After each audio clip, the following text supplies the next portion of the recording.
My channel guys. Okay, to this video mag-harvest tayo ng kohol. So dito guys, yung mga nilagay naming mga kohol pwede na silang i-harvest para sa gagawin naming ginataang kohol. Harvest time.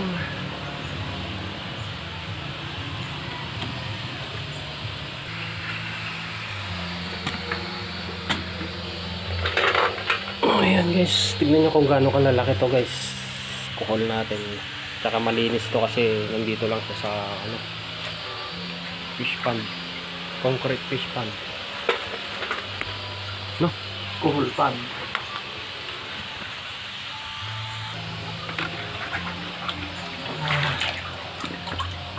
Tay.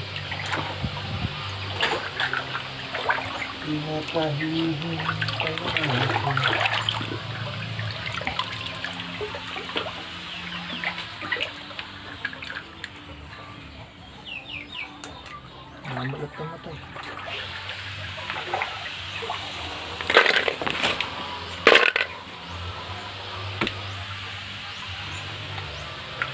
Siguro pagsitaw. Matay. So yan guys, kikita nyo ang dami na nilang anak.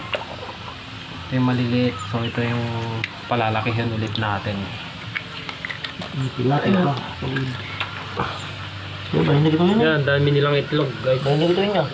Balik na lang. Mga nakadikit lang dyan sa pader yan. Uy, kohol!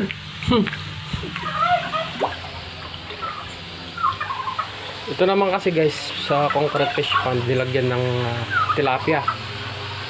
So nilagyan na rin ng kohol. So ngayon pwede nang i-harvest yung kohol. Ang luwag ng pan.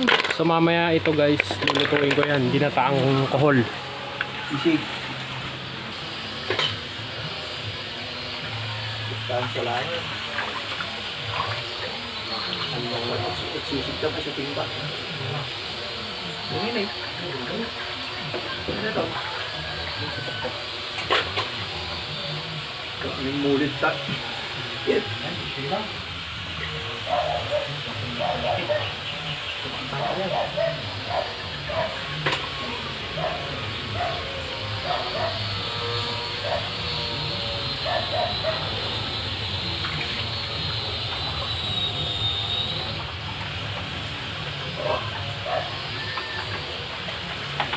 Ang papunik. Balik ako ito lang. Ay, ito ka. Ang kulot siya.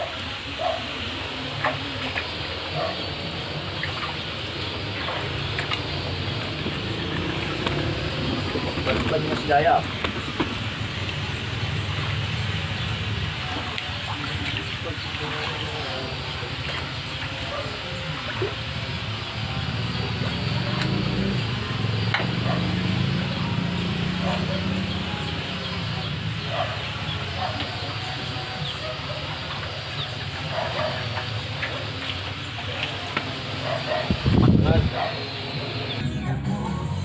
So ito na lahat yung nakuha ko guys, o nakuha namin pala na kohol. Pang ulam mamaya, gagataan na to.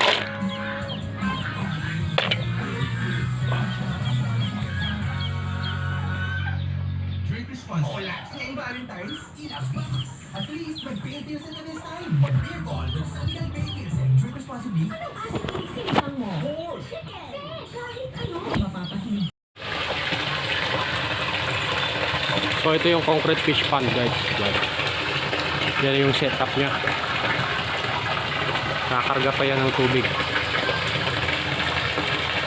Itong kohol guys, babad muna natin ng tubig kahit isang oras para tatay pa yan mga.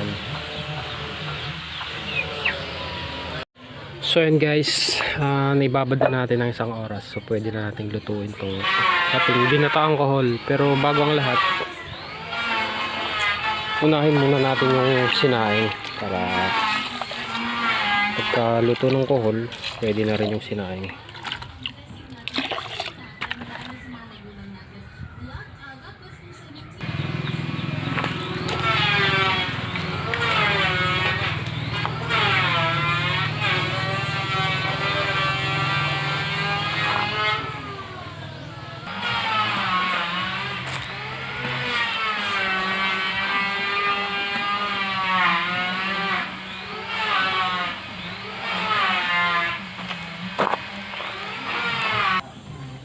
So sunod ko na tong kohol.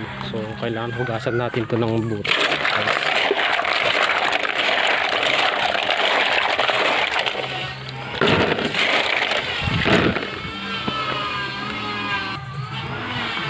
Kagandahan dito sa kohol guys, malinis siya kasi hindi siya sa putikan kinuha. Kung makikita nyo ang kintablong shells nila. So, konting hugas na lang siguro to.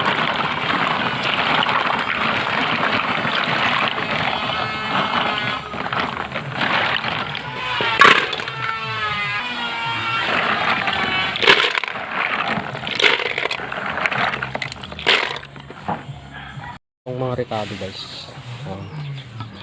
Gamit tayo ng ano dito, bawang, luya, saka sibuyas. Lagyan na rin natin ng paminta.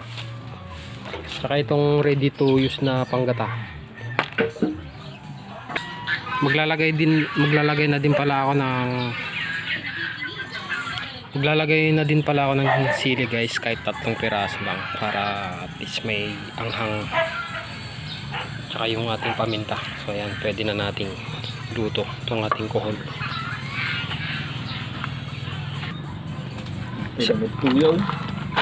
So itong gagawin ko guys, paghahaluin ko na lang dito sa ating lutuan lahat ng rekado. So ito, lagay na natin lahat dito. Ayan, gusto natin. Tapos lalagay din tayo nitong magic para may lasa talaga. Tsaka itong ating gata, ihalo na natin para isang kuluan na lang yan. Yung gagawin natin kasi dito is yung tuyong tuyo, o kahit hindi naman masyadong tuyo.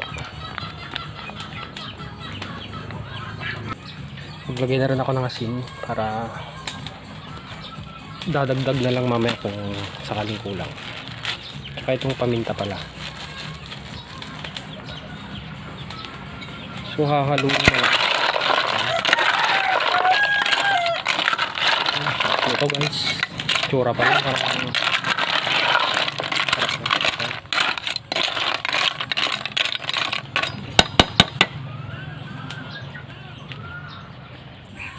Dagdagan ko rin pala ng konting tubig para pagkakulo maluto lahat.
Ito na yung ating ginataang kohol. Guys, kumukulo na siya. So medyo patutuyan lang natin ng konti. At ready na yan para sa ating tanghalian, syempre.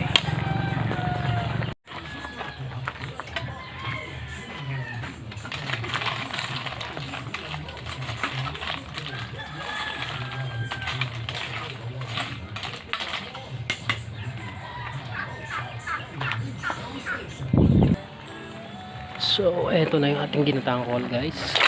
Konti na yung sabaw niya, pwede na siguro to. Hindi nang iahon.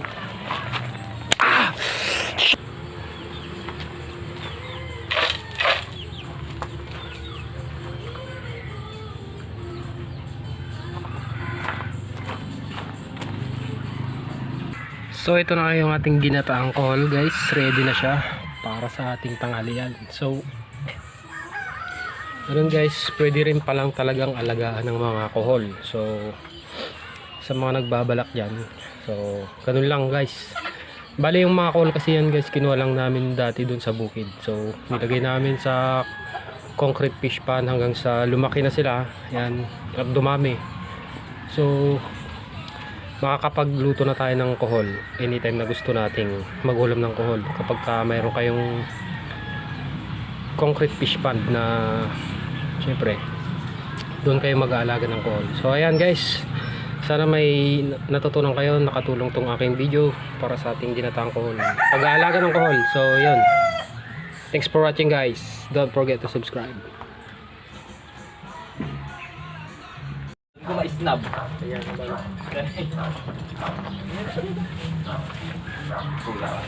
Malamanti ko ah. Datoy, sa nung kanan datoy. Katablatan. Katablatan. Kasi baka namin daraw. Pero naman. Yan mga ay. Ano?